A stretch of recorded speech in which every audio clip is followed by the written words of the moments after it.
E aí, pessoal? O tema de hoje, para dar um aquecimento, é sobre trauma. Tantas pessoas falam de trauma. Afinal, o que é trauma? Como é que ele se estabelece? Trauma tem duas formas de ter trauma. O trauma por intensidade, por exemplo, alguma coisa importante que aconteceu. Pode ser um evento único, mas que foi extremamente importante. Por exemplo, um acidente de carro, um assassinato, alguma coisa muito forte que aconteceu. E isso marca um trauma importantíssimo para o resto da vida. Mas tem um outro tipo de trauma que é muito importante, que é o trauma por frequência. Ele é pequeno, mas ele é constante, constante. Ele fica o tempo todo acontecendo. E é tão prejudicial como de intensidade. E muitas vezes pode ser até pior, tá? A minha sensação é que às vezes esse tipo de trauma ainda tem algo pior ainda, que o outro é um evento, aconteceu, mas esse fica acontecendo diariamente. Eu não sei se você já ouviu falar daquela tortura chinesa, que fica uma gota d'água pingando na testa do torturado. E é só isso. Só que aquela gotinha d'água todo o tempo, não para, não para, não para, não para. E ele sabe que vai pingar de novo, ele sabe. Aquilo que era uma gotinha d'água parece que vira um martelo, uma marreta na cabeça, pela constância. Então, por exemplo, eu tenho uma situação que é pequena, mas estou dentro da minha infância, lá no meu mundo infantil, com os meus pais, e sempre tem uma crítica, alguma coisa me destruindo, me desqualificando, isso não é nada. É sim, porque isso aí o tempo todo, isso vai deixando marcas profundas dentro de cada pessoa. Então, coisas pequenas, mas constantes, elas se tornam algo que vai danificar a mentalidade, o mundo emocional e ter repercussões sistêmicas para o indivíduo e para todo o sistema. Ok? Então, coisinhas pequenas também são dinâmicas traumáticas. Quais são os precursores da terapia sistêmica antes do BERT? Interessante essa pergunta, Deise. A constelação sistêmica, que é uma ferramenta de trabalho. Veja, constelação sistêmica não é uma abordagem, é uma ferramenta de trabalho. E a constelação sistêmica, ela surgiu baseada em fenômenos que eram observados em dois tipos de trabalho. Um era a escultura familiar de Virginia Satir. E o outro era o psicodrama do Moreno. Então, o que acontecia?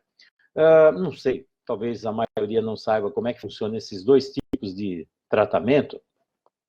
Eles utilizavam uma técnica. Então, a Virginia Satir utilizava a técnica da escultura familiar. Então, vou falar uma coisa bem rápida, claro que não é só isso, é muito mais coisa, mas só para exemplificar.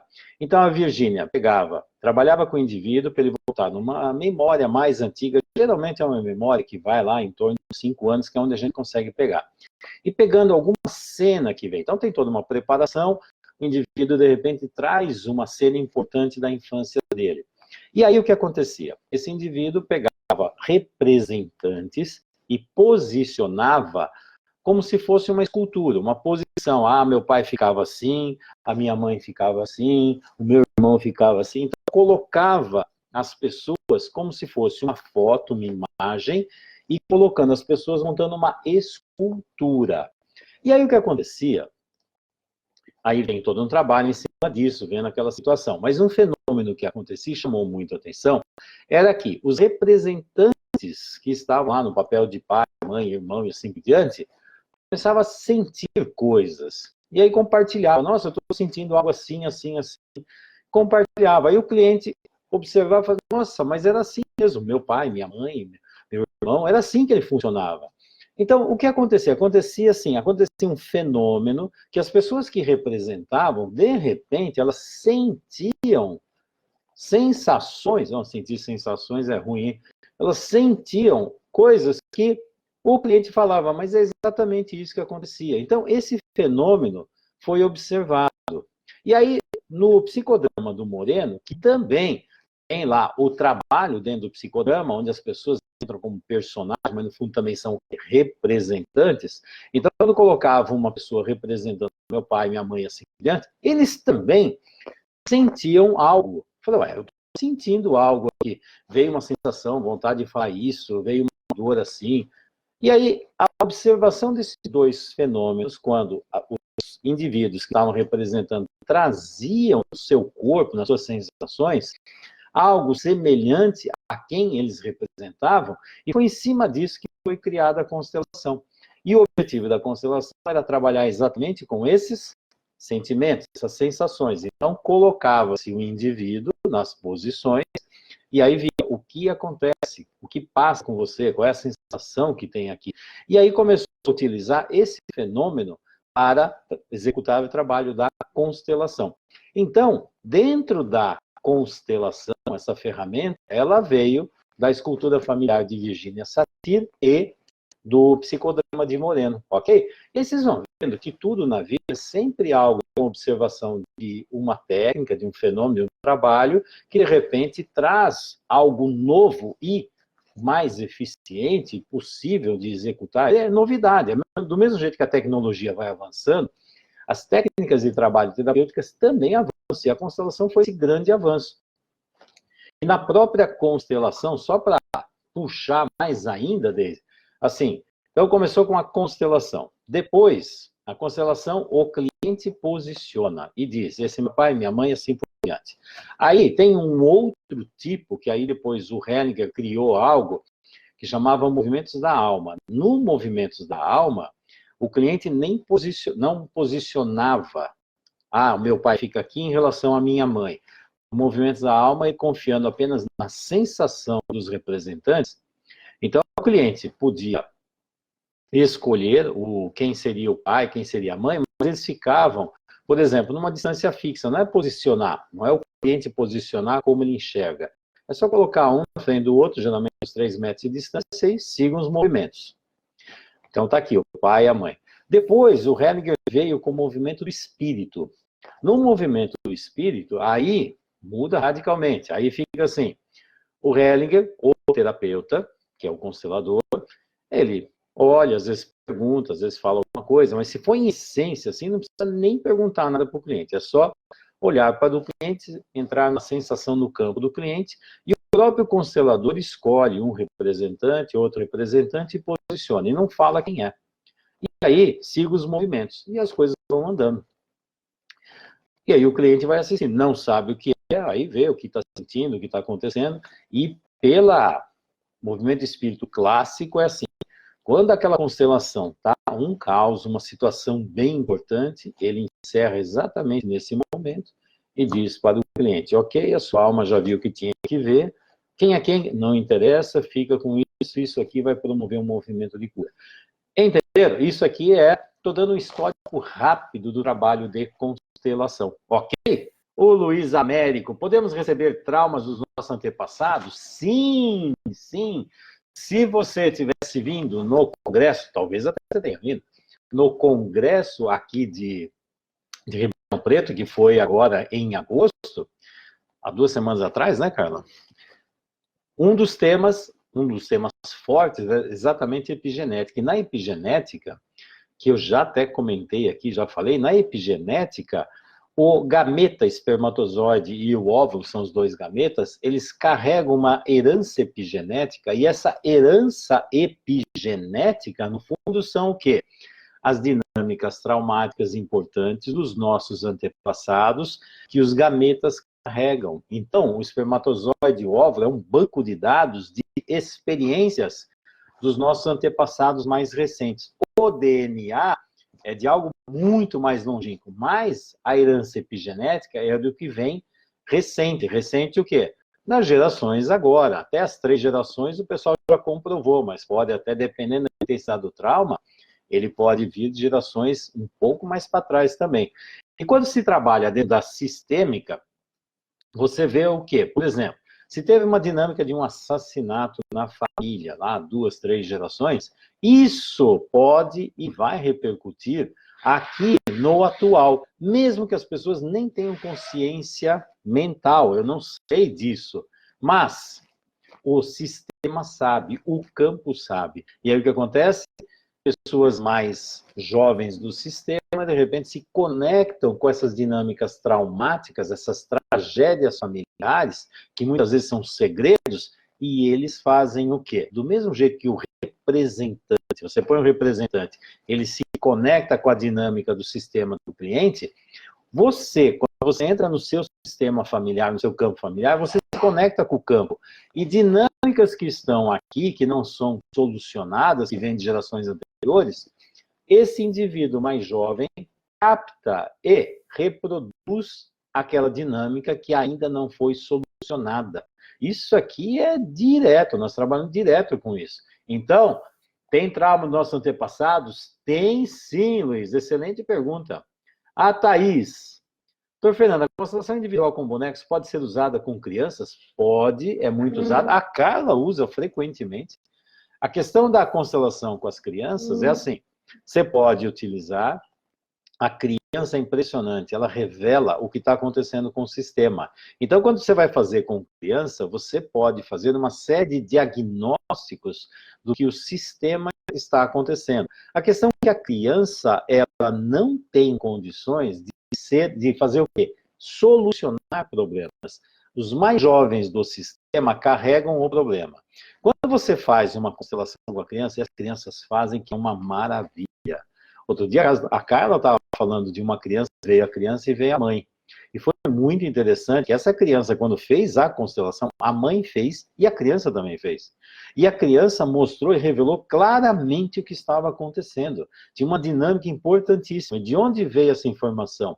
Da constelação da criança. Então, na constelação da criança, você pode fazer uma série de diagnósticos. A questão que solução, quem faz a solução são os adultos. Mas é uma ferramenta importantíssima para saber o que está acontecendo com a criança e com a função que ela tem dentro desse sistema e as dinâmicas sistêmicas que estão acontecendo lá. Ok? Mas assim, fazer a solução é com os adultos do sistema. Então são com os pais ou os adultos responsáveis. Ok? Mas as crianças mostram cada coisa impressionante, viu? Doutor Fernando, fale um pouco sobre o direito sistêmico. Funciona da mesma forma? Eu não sei o que você chama da mesma forma do quê? Direito sistêmico é muito interessante. A sistêmica está entrando na justiça, no direito, há pouco tempo. E com uma força e uma resolutividade impressionante. O que as pessoas estão trabalhando muito dentro da justiça sistêmica, e que abriu um campo muito forte, principalmente por causa do juiz lá da Bahia, o Sami, que introduziu isso dentro do fórum onde ele trabalha, com a família, com resultados brilhantes, que evitaram um monte de processos que estão a acontecer. E aí ele fazendo palestras e constelações com as pessoas que estavam para entrar em processo, muitos já solucionaram o problema ali, e mesmo aquelas que entraram em processo, teve uma resolutividade muito mais simples e mais fácil. Então isso aí tem um peso enorme, e está espalhando pelo Brasil inteiro, ainda bem, porque é uma ferramenta muito importante. Dentro do Congresso, nós também falamos sobre o direito sistêmico, e o que está acontecendo é que nessa ampliação, então, basicamente, onde está sendo usado muito, um foco muito grande, trabalhar com mediação. Então, vem as duas partes, e aí o mediador, utilizando técnicas sistêmicas, como a constelação, de repente, aqui pode ver uma realidade que eles não estão enxergando, e ajudar esses dois que estão em litígio a encontrar uma solução para ambos. E, de repente, o problema não é aquilo que eles estão vendo, vem de outras coisas. E aí, podendo fazer isso, a resolutividade é muito alta. Existe também na conciliação, onde vai ter um profissional lá que vai oferecer alguma situação aqui, uma solução aqui, que seja boa para os dois, mas o ideal é vir a solução de ambos.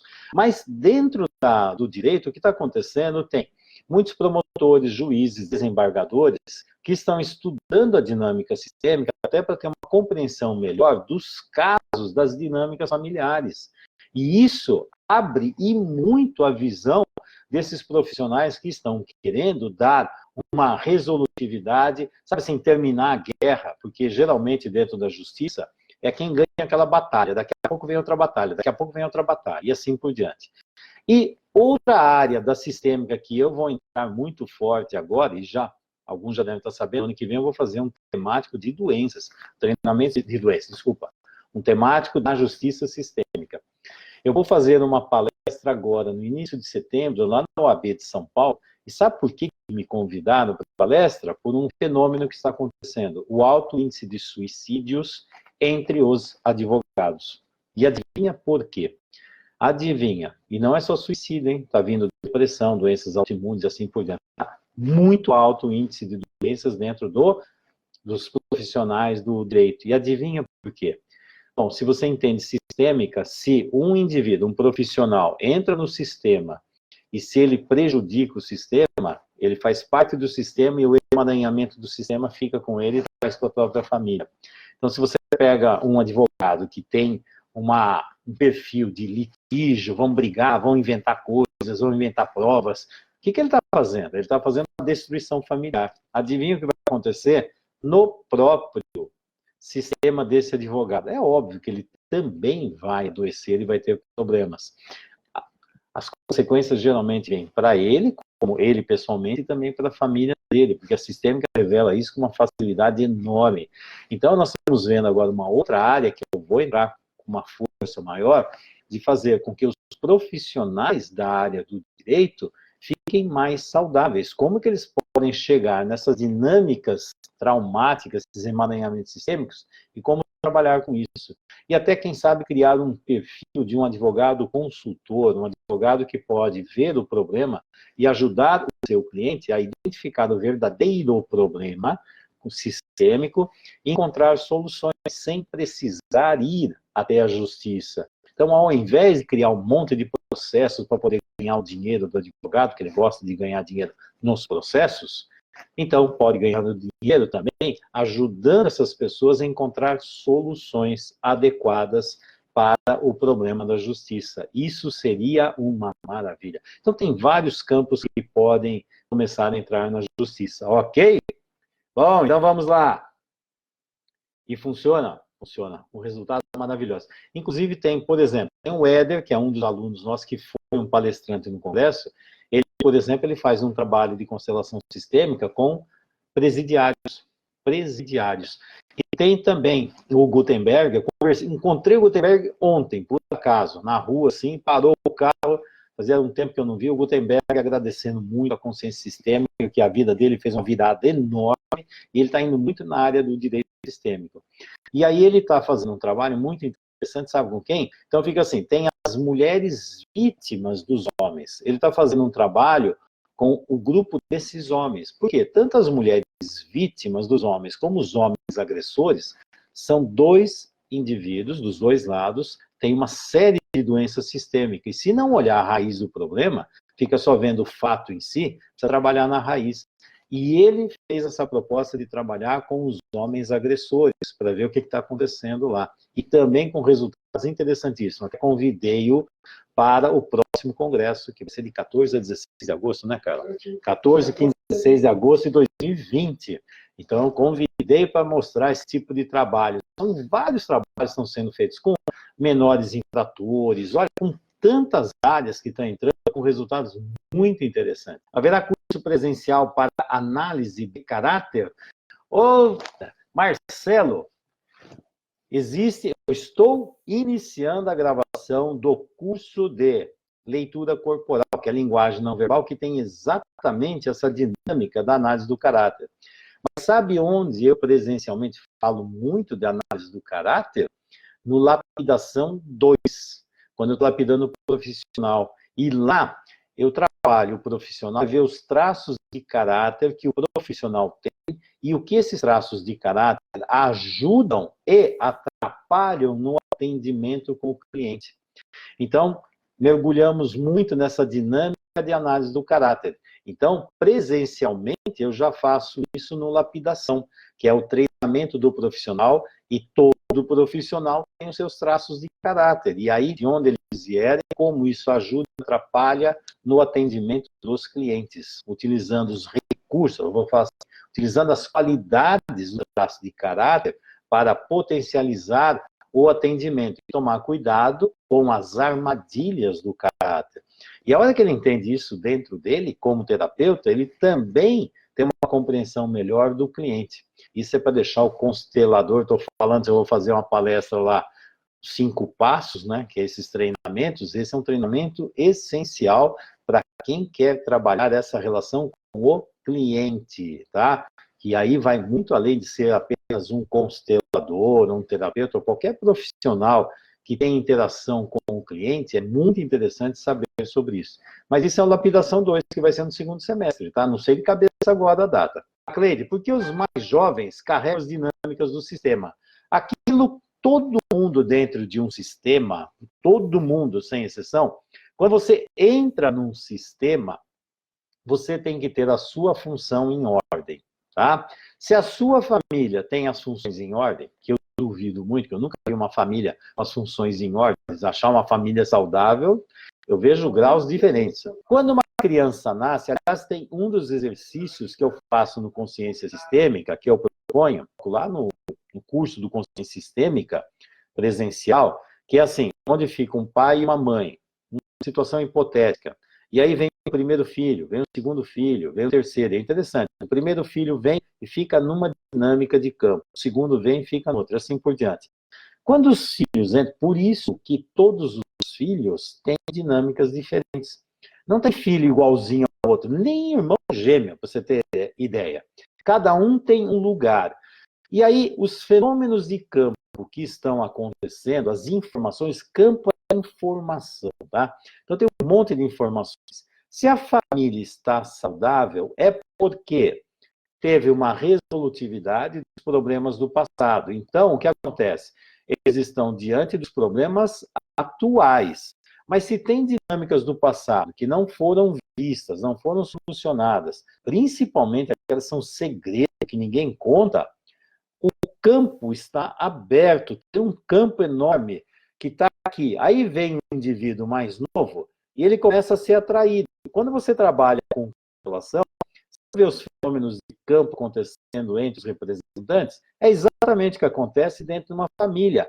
A criança, ela se sente atraída por uma grande força que está aqui. Aquela criança, ela vai ser atraída por um grande campo de força. Aquilo está atraindo. E aquilo que não é visto no sistema, todo mundo fica cego, os mais jovens vão lá imediatamente e se conectam. Por quê? Porque aquela informação precisa ser expressa na família. Tudo aquilo que os mais velhos não querem ver, ou não viram, negaram, vai aparecer nos mais novos. Então, fenômenos, tragédias, dinâmicas que estão ali, os mais jovens são atraídos. Funciona assim.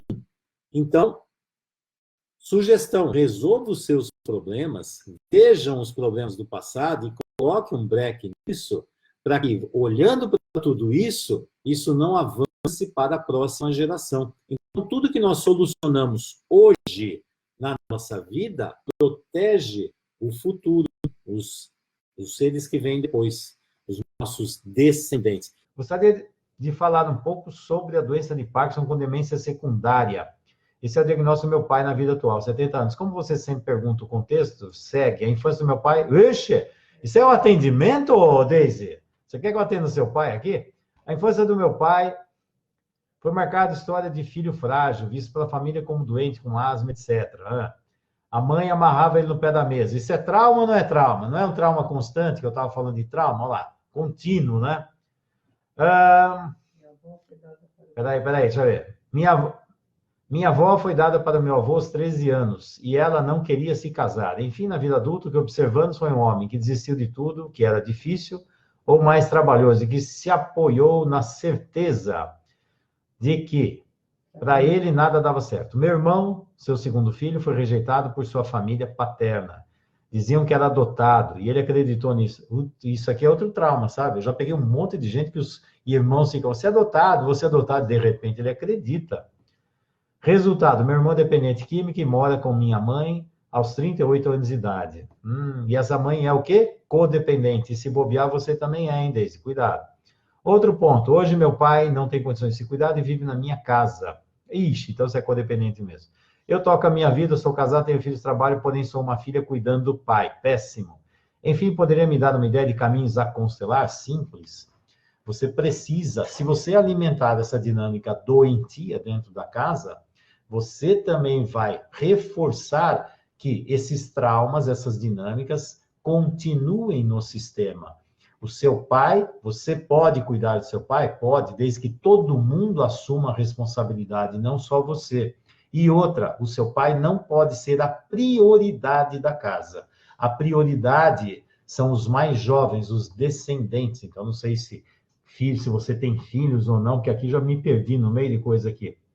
Então, porque a prioridade é sempre lá na frente. Tomar cuidado também para não estragar o casamento, tá? Imagina a seguinte situação: se a mãe ou o pai do seu pai estivessem lá, como é que você se sentiria? Isso seria confortável? Não seria? Assim por diante. E muitas vezes, dependendo da situação, às vezes é muito melhor deixar esse pai numa clínica onde tem um atendimento adequado e que todos da família contribuam para que ele esteja num local adequado e não ficar carga em cima de um só. Isso aqui não é saudável nem para o sistema, nem para ele. Está falando que ela tem um filho, não sei de quantos anos.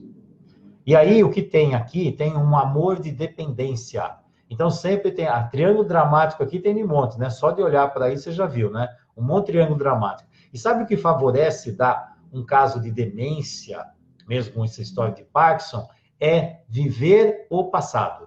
É ficar preso na família e não se aventurar para a vida e avançar para a vida. Quem fica preso na família e não consegue se conectar com a vida lá fora, tem um campo fértil para desenvolver uma série de demências. A cabeça começa a encolher, entre aspas, porque o cérebro começa a atrofiar. Se você não colocar novos desafios, novas aventuras, novas coisas na vida, o cérebro vai fazendo assim, ó, fica só focado naquela coisa menor e do passado.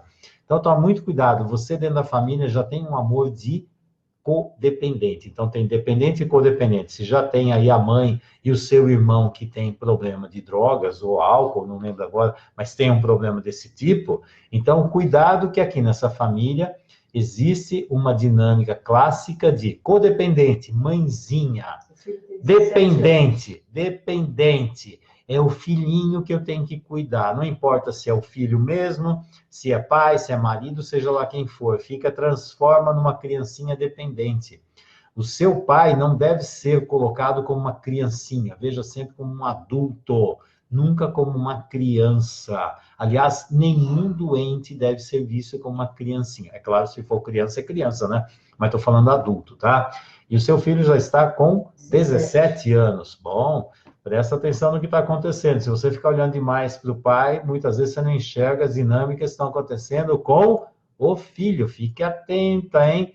Se precisar, busque ajuda para ver o que está acontecendo, porque geralmente quando fica cuidando de pai, de mãe no passado e com doenças, isso gera muita culpa, uma carga emocional pesadíssima e afeta toda a família que está dentro da casa.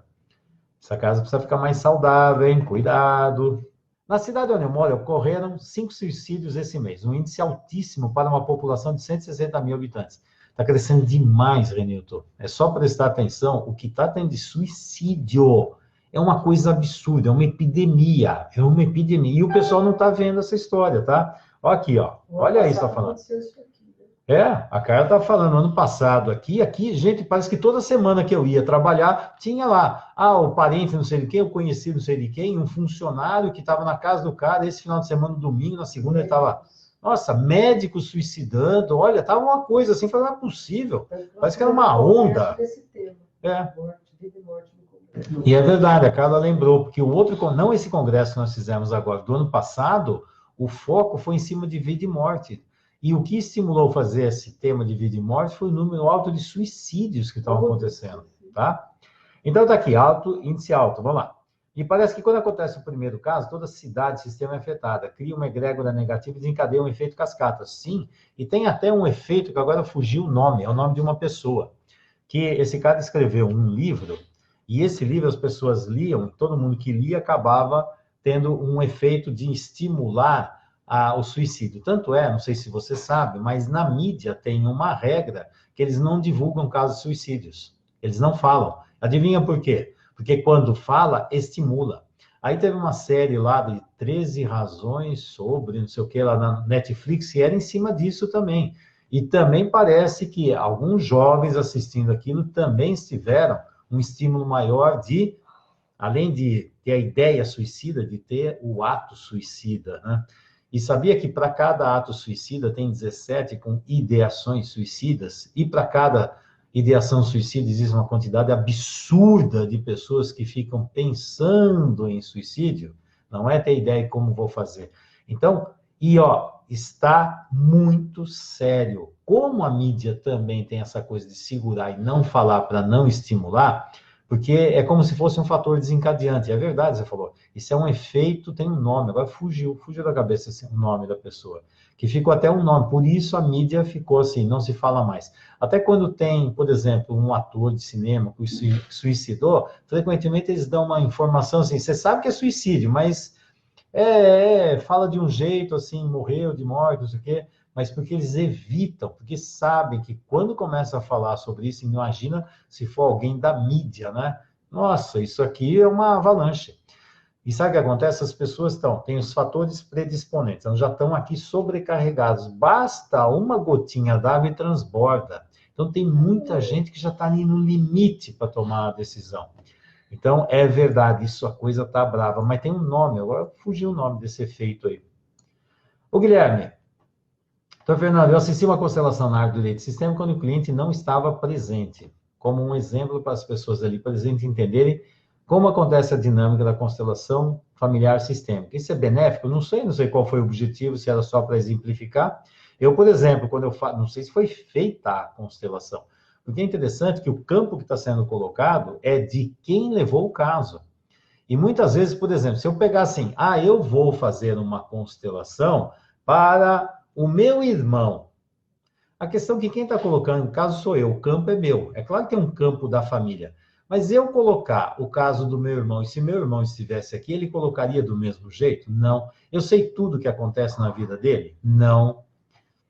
Então, quando fazer constelação para o outro, efeito Werther, a Carla acabou de achar. Viu, Renilton? Efeito Werther é esse do suicídio, tá? Tem até nome isso aí.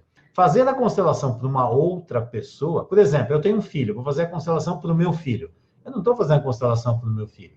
Eu estou fazendo a constelação da minha relação com o meu filho. Não é do filho, é da minha relação com o meu filho. Veja, isso está vindo por mim.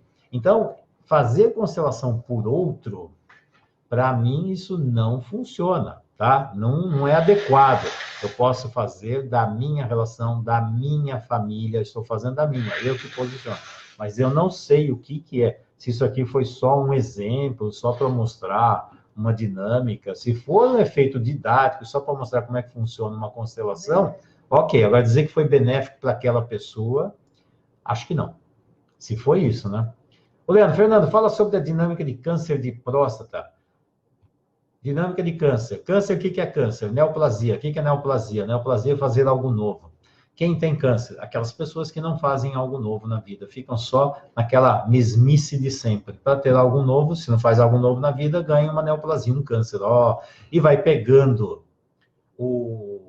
a próstata, se vai pegar a próstata, é porque ele tem alguma dinâmica de sexualidade masculina, de masculino enroscado. Como se tivesse, por exemplo, também útero, ovário, mama, tem a ver com feminino, tá? Então, são dinâmicas de masculino, de castração de masculino, de corte do masculino, de dinâmicas de culpa em cima da sexualidade, que pode ser dele ou de gerações anteriores, assim por diante, ok?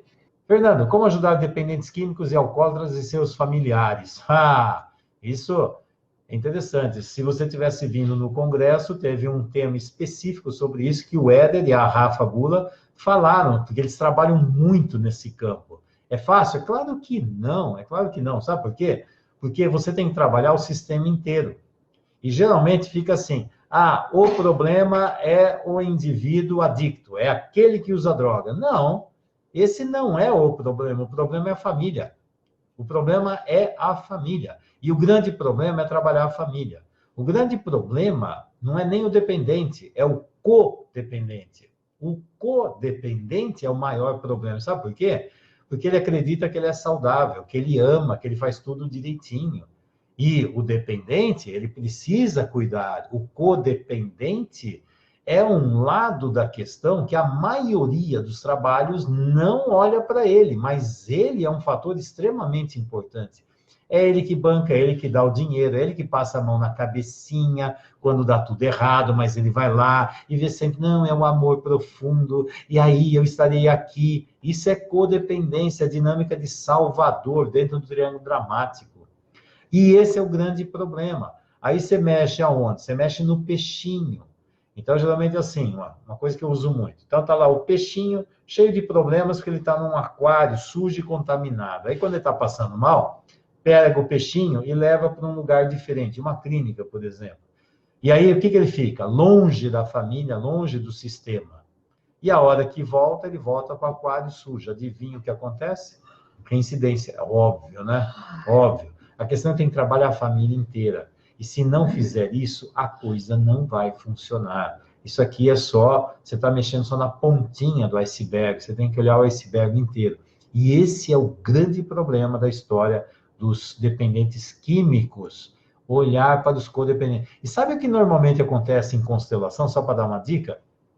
Você pega o codependente, geralmente quem vem fazer constelação é o codependente, que ele ama muito e quer a melhoria de tudo.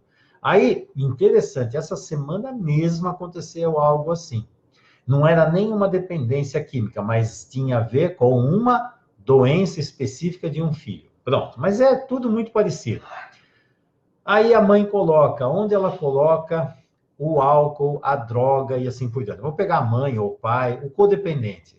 Onde esse codependente olha? Ele olha para a droga, para o álcool, para a doença, mas não olha para quem? Para o filho. Mas quem olha para o problema, quem está conectado é essa pessoa. Só que quem paga o preço é o outro, mas a conexão é o codependente. E frequentemente o dependente pega a dinâmica do codependente para ele, materializa nele. Sabe para quê? Para tirar a carga do outro. E esse outro empurra essa carga para o filho, para o dependente. Diz que ele é o problemático. Então, você é o problemático, eu sou o salvador, entendeu? Eu sou um ser supremo que vou resolver com o meu amor, com o meu carinho, com a minha atenção, só eu sei. E é ali o grande segredo, trabalhar o codependente. Toda vez que você fala de câncer, fala que ele é causado por conta da pessoa deixar se invadir, não sabe falar não. É verdade. A dinâmica de câncer, você tem uma personalidade, você não, espero que não. A pessoa que tem uma personalidade cancerígena é aquela que não sabe falar não. E se você não sabe falar não, o seu sistema imunológico também não sabe bloquear aquilo que te invade.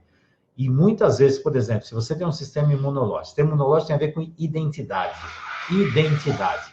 Então, se você tem uma célula, se você tem uma bactéria, um vírus que não faz parte de você, aquilo que é estranho a você, o que acontece com o sistema imunológico? Ele deve fazer o quê? Destruir aquilo lá.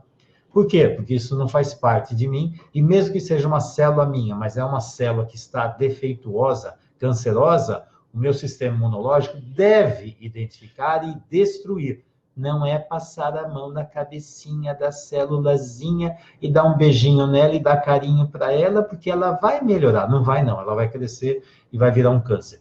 Você percebeu que eu acabei de fazer uma analogia do câncer com dinâmicas dentro da família, né?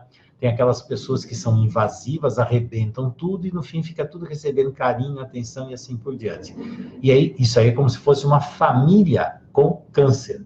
E quer saber? O planeta Terra, nosso planeta Terra, também está com câncer. E sabe quais são as células cancerosas desse planeta? Nós, seres humanos, que estamos destruindo tudo, arrebentando tudo, que nem um câncer. Destrói tudo que é saudável e vai avançando para tudo quanto é lugar. Até chegar uma hora que destrói o corpo inteiro. E quando destrói o corpo inteiro, adivinha o que acontece? O câncer morre. Será que esse é o nosso fim também? Então, as pessoas que têm problema de câncer sempre precisam aprender a falar não. Sim para si mesmo, não para o outro. Isso também cabe para tumores benignos? Sim, só que o tumor benigno, ele tem uma característica bem diferente do tumor maligno, né? Bem diferente, mas não deixa de ser, porque o tumor benigno é alguma coisa que está ali parada, encapsulada, está crescendo só nesse lugar. E que você também tem que identificar e tirar. Mas o malefício mesmo é o outro que espalha e avança para todo lado. Então, Fernando, quando o padrão de homossexualidade se repete em um sistema, o que pode ser? Quais as dinâmicas relacionadas? Bert Helling fala do excesso da função mãe. Sim, é isso mesmo. Que pode mais ser além disso? Olha, toda vez que tem uma dinâmica de homossexualidade, aí eu tenho que tomar um cuidado, que sempre tem aqueles que levantam bandeiras e fazendo... Ah, pelo amor de Deus, aqui não é lugar para isso. Aqui nós estamos vendo o quê? Uma dinâmica de homossexualidade tem uma coisa simples. Homo é igual, hétero é diferente. O primeiro amor que todo mundo tem é o amor do igual, é a mãe. A mãe é a única referência. Toda vez que você vai encontrar dinâmicas de homossexualidade, você vai ver uma exclusão paterna. A função paterna está excluída. Não é o homem que eu chamo de pai, eu estou falando função paterna, eu sempre falo isso. E as pessoas entendem o que quiserem, mas não é... Ah, inventam umas maluquices. Falta a função paterna. A função paterna, quando ela entra, o que acontece? A criança, ela tem, o único referencial é a mãe. Quando entra a função paterna, que é o pai, ali representando, o pai representa essa função, a criança vê dois referenciais. E esse referencial que veio depois é diferente da mãe, hétero, diferente. E aí essa criança agora, ela vê que tem dois diferentes aqui. Tem a mãe e, não é o, é e tem o pai, e. E os dois são diferentes. Sabe o que a criança observa? Que esses dois diferentes se amam. Os dois diferentes se amam. E aí a criança começa a ver que ela não precisa ser igual à mãe para a mãe amá-la. Porque ela vê que a mãe ama uma pessoa diferente, o marido dela, que é o pai dessa criança. E essa criança agora ganha a capacidade de ter uma identidade. Identidade. Eu posso ser diferente da minha mãe. Olha a importância da função paterna na evolução. Se você procurar dentro de uma dinâmica dessa, você vai ver o quê? A homossexualidade tem uma consequência importantíssima, porque não gera mais filhos. Quando um sistema não gera de forma natural, não, mas aí pode pegar um óvulo cheio, aí é um quebra-galho. Estou falando dentro da dinâmica natural, não gera mais filhos. Toda vez que num sistema não existe a segunda lei, princípio da vida. Sabe qual é o princípio da vida? Tem dois princípios básicos de vida. Autopreservação, eu cuidar de mim mesmo, que tem a ver com função materna. Preservação da espécie, que tem a ver com a função paterna. Ou, olha só, sexualidade tem a ver com a função paterna. Quando eu tenho autopreservação, eu sei cuidar de mim mesmo. Ok. Preservação da espécie. Eu tenho que me conectar a uma pessoa diferente da minha família e de outro gênero. É assim que vem a vida. A vida funciona assim. Quando um sistema está morrendo, as relações de casal começam a dar problema e a morte de família ela se estabelece quando não gera mais descendentes. Existem tantos problemas nessas dinâmicas familiares, tantos emaranhamentos, que a família se encerra. Ela se encerra ali, porque ela não avança mais. Tem uma série de fatores. E uma característica da homossexualidade é exatamente que não há uma reprodução. Estou falando isso dentro de sistema. Não, mas é o direito de cada um. Meu Deus do céu, eu estou falando dentro do sistema. Isso é diagnóstico sistêmico. Não gerou filhos, não importa se é homo ou hétero, significa o quê? Que a dinâmica, a força de vida está fraca no sistema e já vem de outras gerações. Você vai ver que a coisa está cada vez ficando mais fraca e não está gerando mais filhos. A família que não se adapta à vida, não segue as leis dos sistemas, elas têm a tendência de, entre aspas, sumirem da vida, porque não se adaptou à forma como a vida funciona. E a vida não passa a mão na cabeça de ninguém. Ou você se adapta à vida e à natureza e dá certo. Se não se adaptar, ok, você tem o direito de fazer o que você quiser. Mas as consequências são essas. Então, quando você vê dentro da dinâmica, e o Hellinger fala uma coisa muito interessante, que eu gosto muito, que ele fala assim, a homossexualidade é um triste destino. E é mesmo, porque tem muita dor por trás de tudo isso. Eu já atendi muitos clientes homossexuais e tenho, vira e mexe, aparece mais. É uma dor profunda. Eles têm uma dor no amor, uma dificuldade de formar vínculos, porque o vínculo da mãe está forte demais. Então, não quebra esse vínculo para entrar outro. Então fica esse vínculo forte demais. Isso impede que a pessoa avance para frente. E sabe uma coisa que assim, é curtir vários amores, vários prazeres da vida. Por exemplo, quem nunca teve filho não sabe o que é o prazer de ter filho. Que pergunta para qualquer um que teve filho, se for mais saudável, né? Tem cada situação, né? Você vai ver, fala, você voltaria atrás, você não gostaria. Nossa, o prazer de ter filho é algo que todo mundo deveria ter. E isso é uma castração. Eu não tenho o prazer de ter filho. E ser avô, então, nossa, que delícia que é isso. É uma coisa que no fundo, as pessoas que pararam aqui, elas estão cuidando de si mesmas. Ok, elas estão sobrevivendo, ok. Elas vieram de umas dinâmicas, isso aqui não é julgamento, isso é uma constatação. Se elas conseguirem sobreviver e cuidar de si mesmas, se amar, excelente. Só que elas não vão conseguir ter níveis de amor mais profundo e mais amplo. E é uma tristeza. Para mim é muito triste ver as pessoas que não conseguiram ter filhos, que não conseguiram ter netos e ver essa família crescendo. É algo que não tem preço, é uma sensação diferente. Por isso que é um destino triste. Fica sempre ensimesmado, pode fazer 1000 coisas, mas falta esse avanço, fica sempre um vazio lá dentro. A Lu acabou de entrar. Como faz com pessoas adotadas que não conhecem o histórico de origem? Simples. Faço uma grande reverência a esses seres, independente se eu conheço ou não. Eu coloco um lugar no meu coração para eles. Eu abro um lugar no meu coração e tenho uma gratidão. Primeiro, se são adultas, abrem espaço no coração para essa família, sem julgamento, sem qualquer julgamento. Aceito vocês, vocês são os meus pais. Não, porque o certo que é, eu não estou aqui para julgar, eu não estou no lugar deles, e eles tiveram força suficiente para quê? Para gerar uma vida, mas não tiveram força suficiente para ajudar essa vida a seguir em frente. Então, eu tenho uma gratidão profunda, tanto aos pais adotivos, que se não fosse a força de vida deles, eu não estaria vivo, e uma gratidão profunda aos pais adotivos que me ajudaram a ser esse adulto. Então, na minha vida, eu tenho dois casais, o biológico e o adotivo, e todos eles são os meus pais. Gratidão por tudo que eles fizeram, me ajudaram a evoluir. Obrigado por quem me deu a vida, obrigado para quem me ensinou a seguir para a vida. E agora, com o amor de vocês, com a força de vocês, eu sigo. Pronto, o que aconteceu lá atrás, eu não tenho tanta necessidade de ficar sabendo, não.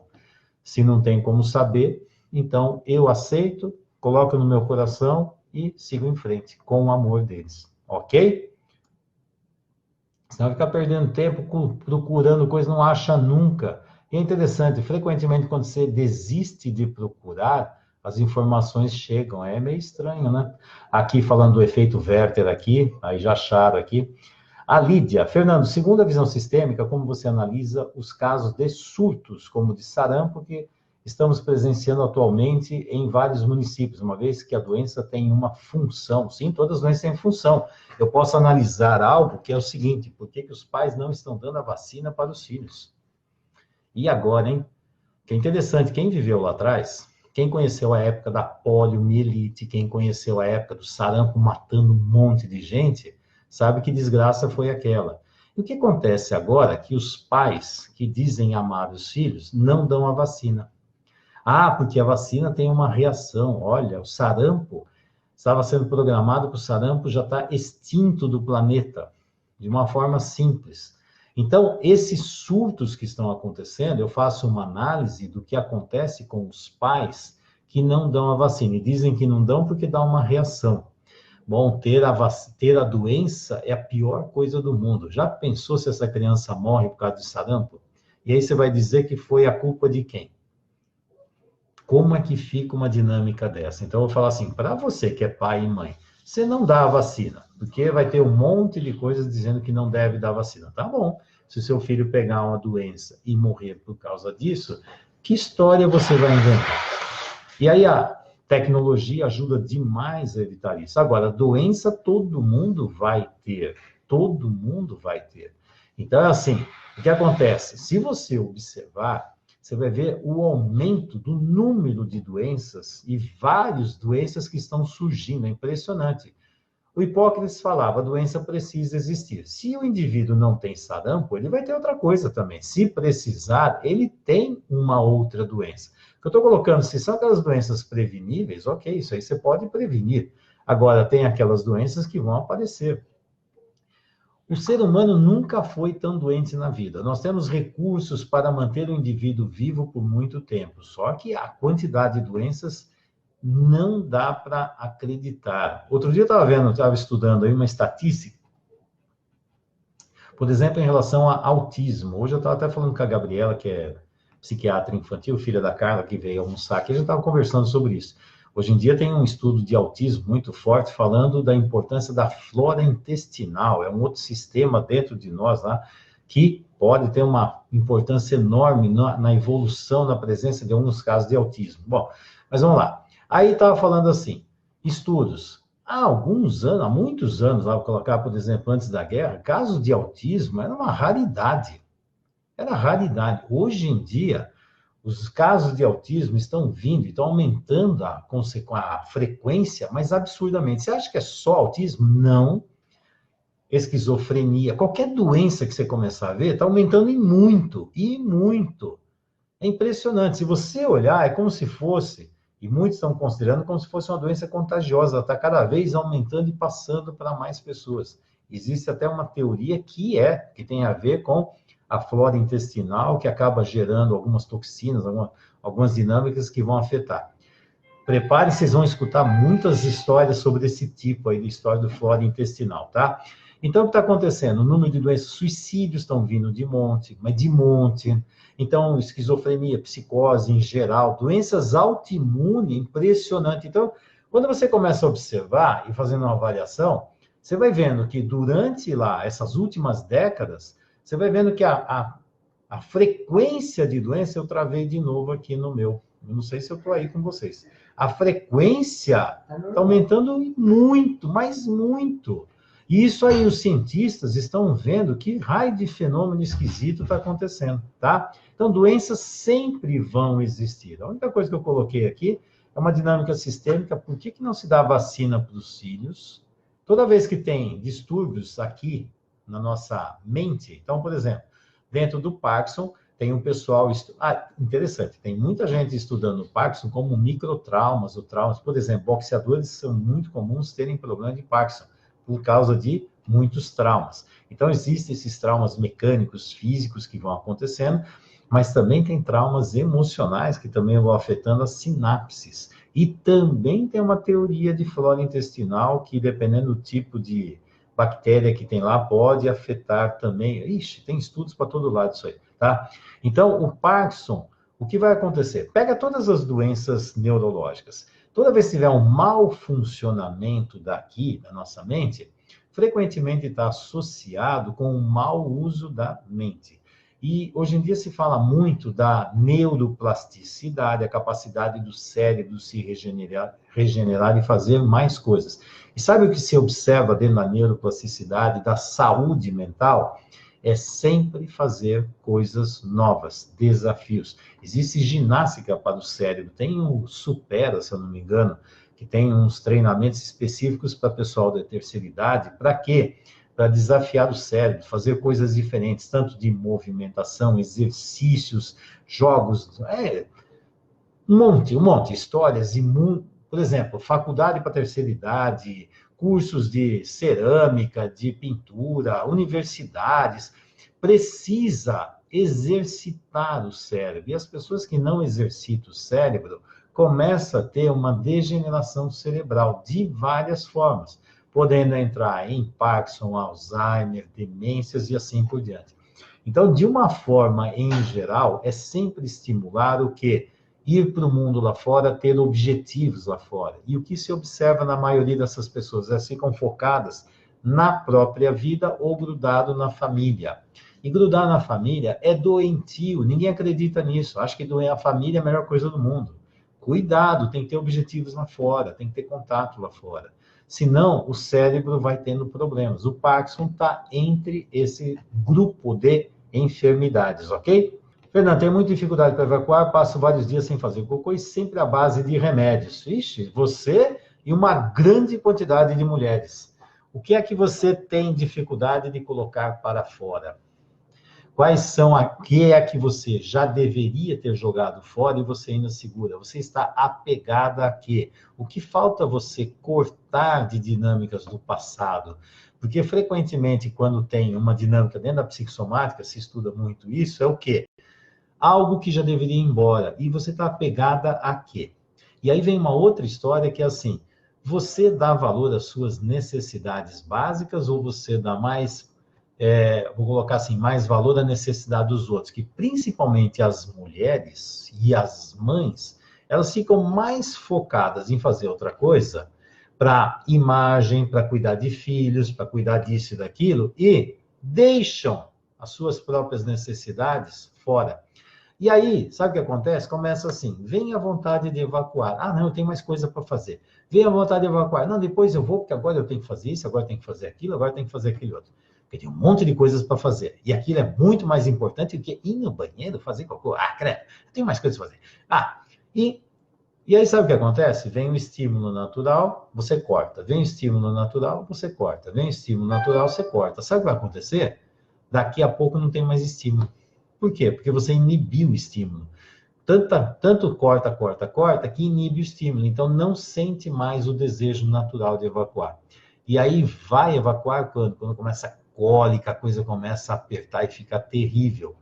Bom, e sabe qual é a saída para isso aqui? É interessante.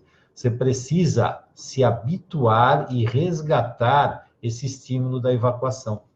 E uma das orientações, por exemplo, da parte fisiológica, eu não falei da parte emocional, mas da parte fisiológica, é você, por exemplo, ter um horário, principalmente depois de alguma refeição, almoço, jantar, de preferência, e ir ao banheiro sem vontade nenhuma e ficar lá uns 15, 20 minutos. Mesmo que não faça nada, mas precisa resgatar esse hábito. Levou anos para inibir, anos.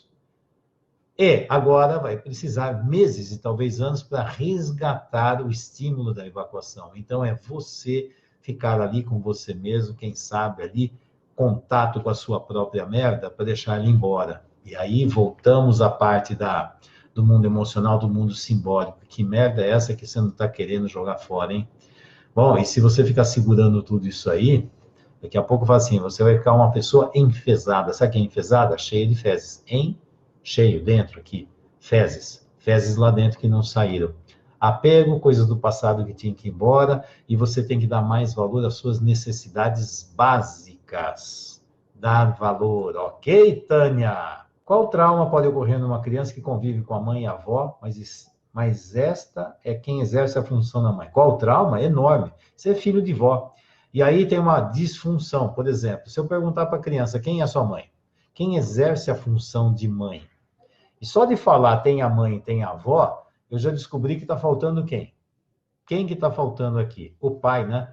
Porque se fica uma dinâmica só de mãe e avó, masculino não pode entrar. Então, provavelmente, o homem que é o pai dessa criança já deve ter sido escolhido para ser descartado, sabia? Porque o objetivo é só ter filho. Isso se é que teve casamento. Porque aí fica uma dinâmica de mãe e vó e fica uma disputa para ver quem é mãe melhor para o filho. E aí esse filho está perdido no meio dessa confusão. E vai faltar a dinâmica do masculino. Isso é um emaranhamento terrível, que vai faltar o quê? Uma dinâmica de outro lado da família. Quer ver? Toda vez que tem uma criança, a criança deveria ter referencial tanto de pai e mãe, e não só pai e mãe. Referência da família da mãe, referência da família do pai. São dinâmicas bem diferentes. E a criança vai receber essas várias dinâmicas e ela tem a possibilidade de pegar aqui, aqui, aqui, aquilo que faz mais sentido para ela. Agora, se você não dá opção para a criança, então ela só tem uma opção, é fazer aquilo que está acontecendo. Que não tem a outro, não tem um contraponto. Então só tem a mãe e tem a avó, e aí começa o jogo entre as duas. E frequentemente, em umas histórias assim, se você pesquisar, muitas vezes você vai ver, a mulher tem filho para dar para a mãe, a mulher tem filho para dar para a mãe dela, quer dizer, essa criança vai para a avó. E muitas vezes por quê? É o filho que a avó queria, é o filho que a avó perdeu, então aí a filha vai lá, engravida e traz para essa mãe. Bom, e tem muitas outras histórias. Agora, traumas, assim. Imagina como é, se for um filho, é uma criança, se for uma filha e se for um filho, como é que vai ser o feminino e o masculino dessa dinâmica familiar? Que, se for homem, que modelo masculino tem nessa família? E se for mulher, que dinâmica tem de feminino? Porque se não tem masculino, feminino também está um caos. Entendeu? Feminino e masculino são duas forças que se equivalem. Se está faltando masculino num sistema, está faltando feminino também. Pode ter excesso de mãe, mas não tem feminino. Feminino é outra coisa. Mãe é uma função do feminino, mas a mãe, a função mãe, ela pode destruir o feminino. A função mãe destrói a mulher, tá? Por quê? Porque a mulher é o mais importante. A função mãe é temporária. Num caso desse, essa função está temporária? Tá nada. Eu queria saber, cadê o avô? Cadê os homens dessa família? Pode procurar que deu problema aí. Falar sobre adoção. Adoção é uma coisa muito simples. É algo lindo, maravilhoso e sublime. Se for bem feito. Se for mal feito, é um trauma. Por quê? Porque quando eu adoto uma criança, eu não estou adotando uma criança. Tudo que eu fizer para essa criança, eu estou fazendo para o sistema familiar dessa criança. Essa criança é um sistema familiar traumático, cheio de problemas, que eu, por excesso de amor, por excesso, eu posso ajudar essa criança, e não é só a criança, é a família dela, a seguir de uma forma mais saudável para a vida. Então, quando eu adoto, eu sei que eu estou fazendo parte, interagindo com a família que ela tem. E se eu tiver respeito à família dela e a essa criança, e a conexão dessa criança com a família, tudo que eu faço para essa criança, eu estou fazendo para que a família que veio lá de trás também siga para a vida de uma forma mais saudável. Agora, se eu adoto, porque essa criança agora precisa cortar os vínculos todos que ela tem no passado, e ela vai servir de estepe na minha vida para preencher um vazio da minha vida, esse é outro trauma. Porque a criança já perdeu a família lá de trás. E agora ela tem que se adaptar e se tornar um personagem para a família que adotou. Porque ela já foi abandonada pela primeira. Se ela não se adequar na segunda, ela também pode ser abandonada. E agora? Ela tem segurança que ela está sendo respeitada, que a família está sendo respeitada? Se for saudável, excelente. Algo lindo, maravilhoso e sublime. Mas, infelizmente, a maioria das vezes não. E aí fica, não gostei dessa criança, devolve. O que tem de devolução de criança é brincadeira, sabia? Não gostei. Essa volta. Eu quero que seja desse jeito. Parece que vai no mercado e escolhe. Eu quero uma menininha assim, eu quero isso, eu quero aquilo. E aí, geralmente, é o quê? É para essa criança preencher um vazio de quem está adotando. Para preencher um vazio da família. Por exemplo, perder um filho, ou não está conseguindo ter filho, pega alguém para fazer isso. Mas sempre que vem uma criança adotada, você adotou uma família, respeita aquela família e ajuda essa criança e a família dela a ter um futuro melhor. E aí o que acontece? Eu estou integrando a minha família com a família da pessoa que está adotando. Isso é importantíssimo, hein? Tá? Doutor Fernando, fale sobre alergias. Alergia tem tudo a ver com o sistema imunológico que eu acabei de falar. É quando o sistema imunológico começa a ficar hipersensível. Algo que não deveria ter problema para mim, de repente dá problema. Eu começo, meu sistema imunológico cria uma reação histamínica lá que era algo que não era para ter essa reação e tinha. Então, é como uma hipersensibilidade a algumas coisas. Cada vez que você vai pesquisar alergia, você pode pesquisar isso dentro de uma série de coisas aí, da parte imunológica, da parte bioquímica e assim por diante. Na parte da psicossomática, eu vou colocar algo assim importante. Quando você vê alergia, geralmente é o quê? A maioria das alergias tem a ver com contato ou com ingestão. Né? Contato, ingestão também é contato. Tudo que você põe dentro de você, aspira ou você absorve, ou você engole, é tudo algo contato. Então, nós temos a pele, pulmão e intestino como órgãos de contato. E aquilo que eu pus aqui dentro. Só que esse negócio aqui está me fazendo mal. Frequentemente, as alergias tem uma mensagem assim, eu preciso colocar distância. Preciso ficar longe disso. E aí, a substância ou aquilo que causa alergia, geralmente é simbólico. Quando tem uma pessoa com alergia, ela precisa aprender a falar não e sair de uma relação muito simbiótica, muito grudada. E, frequentemente, essa relação mais grudada é com a figura materna. E o pior é que quando a criança fica com mais problema, mais a mãe gruda para poder cuidar dela. E aí, geralmente, ela precisa de distância. Ela precisa fazer isso. Ela coloca distância em alguns elementos, mas a distância principal, quando você vai ver a alergia, é ver se alguém está perto demais dessa criança. Perto demais. Distância é saudável. Sabia? Distância é saudável. Tanto é que se a criança tiver uma crise alérgica muito forte, o que ela tem que fazer? Ela vai para o hospital. Para quê? Para ficar longe de casa. E aí, de repente, volta para casa. Tem alguma coisa lá que está dando problema. Pode procurar, que deve ter uma relação muito próxima, simbiótica. E, frequentemente, a mãe olhando coisas dentro dessa criança que não é dela. Muitas vezes projetando problemas da própria mãe, vendo nessa criança uma outra criança e assim por diante. Aí, identificar qual é o problema. Aí, investigar a origem do problema. Mas é proximidade demais. A Vilmara, quais as possibilidades diagnósticas para a sexualidade ser colocada na mesma linha do passado? Bom, significa que a sexualidade fica lá no passado, né? Se ela está lá na linha do passado, ela acabou, ficou lá por trás. O que está acontecendo com essa sexualidade que sumiu, foi embora? O que aconteceu? Isso para mim fica nítido. Está lá na linha do passado, essa sexualidade deveria estar na função dela, que é o quê? Logo atrás de mim. Se ela ficou no passado, tem algo esquisito. E aí eu vou colocar assim, se a sexualidade ficou no passado, bem provável que os seus pais também, a sexualidade também tinha algum problema sério.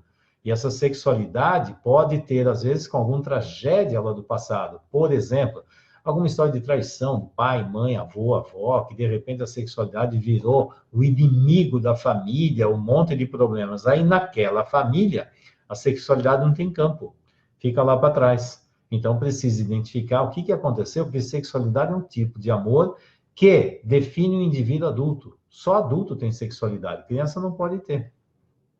E se está lá no passado, alguma coisa travou a sexualidade. Geralmente é alguma tragédia, alguma situação, sei lá. O avô matou a avó porque traiu, sei, tem um monte de histórias que, por lá que, de repente, a sexualidade pode ser um inimigo daquele sistema familiar.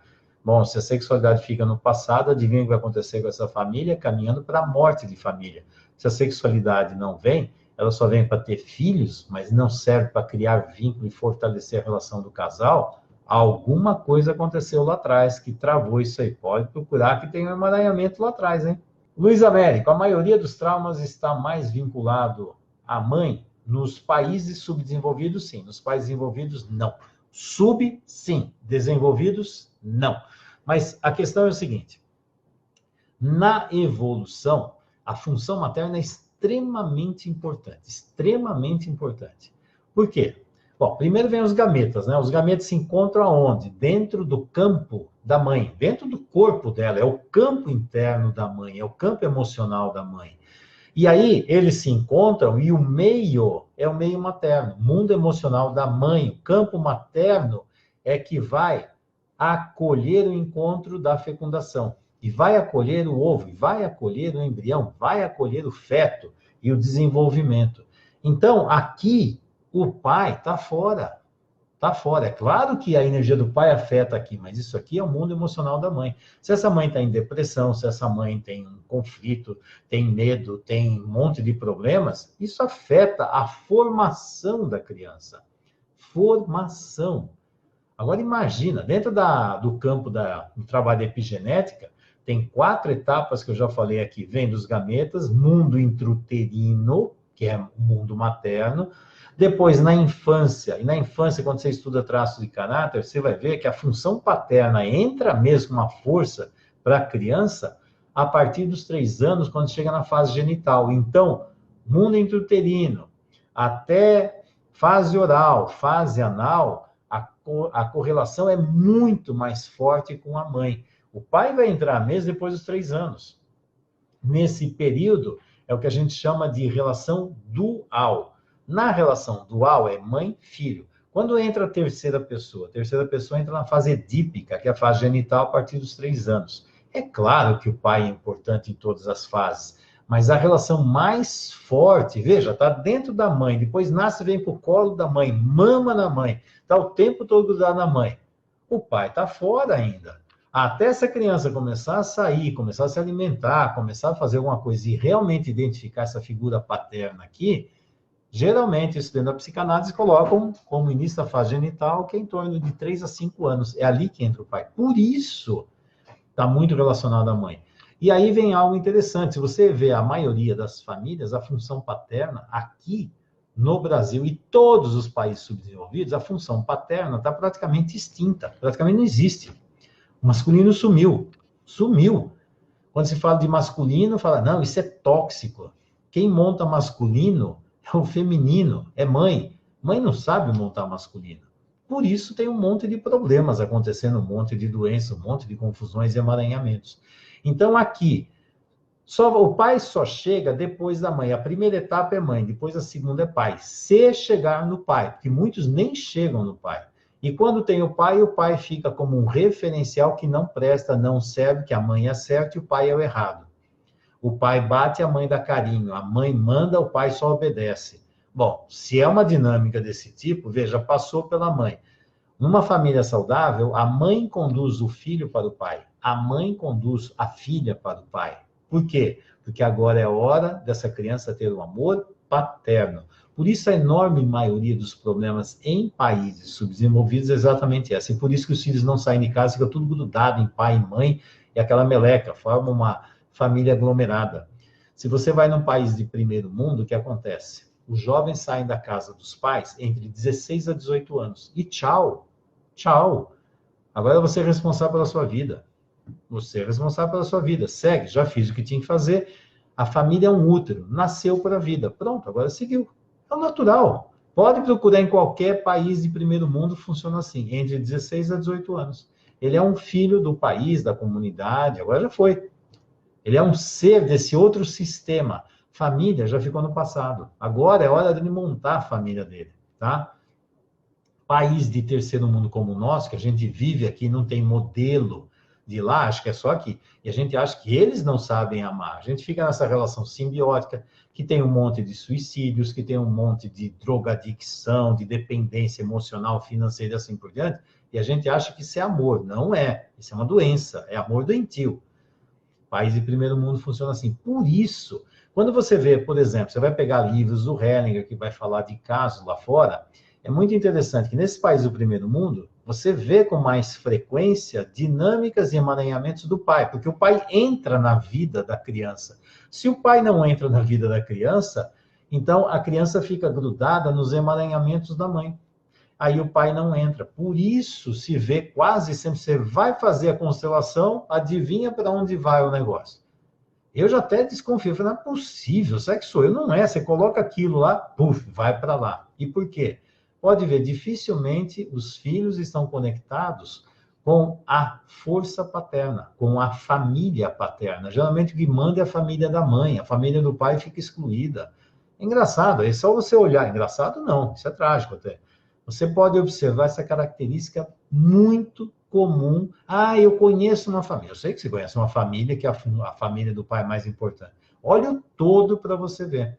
E olha lá fora, em países de primeiro mundo, como referencial, você vai ver. Por isso, aqui é muito mais forte as dinâmicas com a mãe, porque não chegam no pai. Não chegam. E quando chega no pai, o pai não presta, não serve. É raro encontrar uma família onde a mãe coloca os filhos para o pai com amor. Tó, agora é a sua vez. Não é assim, agora você tem que cuidar, a culpa é sua. Agora você... Ixi, caos, né? Ei, mundo doentio nosso. A Kelly, fobia social. Fobia social é a mesma coisa. Fobia social é falta de função paterna. O que é o pai? A função do pai é colocar o filho na vida lá fora. Vai, a vida é sua, prepara você para a vida. Mãe, vem cá que eu cuido de você porque você precisa. Criancinha. Pai, você é capaz, segue. Você é adulto. A função paterna empurra para a vida. Se não consegue para a vida, adivinha, tenho fobia do mundo lá fora. Então fica grudada onde? No mundo dentro. O que é o mundo dentro? Mundo dentro é mãe, mundo fora é pai. Pronto, é a mesma coisa, falta da função paterna. Ah, Deise, meu marido interage muito pouco com a família de origem, quase não nos encontramos. Isso pode influenciar na educação do meu filho? Sim, com certeza. E se tem um problema dele na relação com os pais, ele também precisa trabalhar e ver se está solucionado. e o que ele está fazendo é colocar uma distância saudável, é uma coisa. Agora, se ele estiver fugindo dos problemas da família, toda vez que foge, o problema vem junto. É claro que tem alguma coisa, e tudo, não é educação, é na vida. Porque tem a família do pai, tem a família da mãe. Os filhos estão aprendendo com todas essas dinâmicas. Se tem alguma coisa emaranhada que não tem solução, o filho tem a tendência de grudar nisso e carregar para frente. Não sei o que é, mas que afeta, afeta, é claro que afeta. Ariadne. Opa, gente, eu estou vendo aqui, a Carla já estava apontando aí, falando, Fernando, já são 9h40, vou responder só mais essa e depois chega, já. Vamos lá, Ariadne. A dinâmica da automutilação, vem na mesma linha de suicídio. Olha lá, olha lá, olha lá, chegou, olha lá. Escutei o pezinho dela falar, vem ela. A dinâmica da automutilação vem na mesma linha de suicídio? Sim. Por que eu estou fazendo? Eu estou me destruindo. Estou me destruindo, estou me destruindo. Eu não me aceito, eu não quero do jeito que eu sou, estou me punindo. É claro que vem. Tanto é que tem um índice maior de suicídio nas pessoas que já têm uma dinâmica de automutilação. Veja, se eu estou me cortando, o que eu estou fazendo? Só cortar um pouco mais fundo, corta a artéria. Eu me destruir, que dinâmica é essa que eu estou fazendo de autodestruição? E também tem a ver com doenças autoimunes, onde o sistema imunológico começa a criar anticorpos contra mim mesmo. O que é isso? Eu me destruindo. Que história é essa de eu me destruir? Quem sou eu? Ou quem deveria ser? Será que eu aceito a mim? Eu me amo? Eu me aceito como sou? Ou eu tenho que ser um personagem para alguém? Tem que ser o projeto de alguém, assim por diante. Bom, pessoal. Perguntas excelentes. Vilmara, sinto muito, mas respondi a sua pergunta, mas essa é como ajudar a pessoa, não sei quem é essa pessoa no meio de tudo isso. Então, agora, um grande abraço para todos vocês e nos vemos na quarta-feira, daqui a 2 semanas. Ok, pessoal? Um grande abraço para vocês, espero vocês na próxima e sejam mais espertos. A próxima vez começa a colocar a pergunta bem antes, logo no começo. Fica mais fácil, ok? Até a próxima e tchau!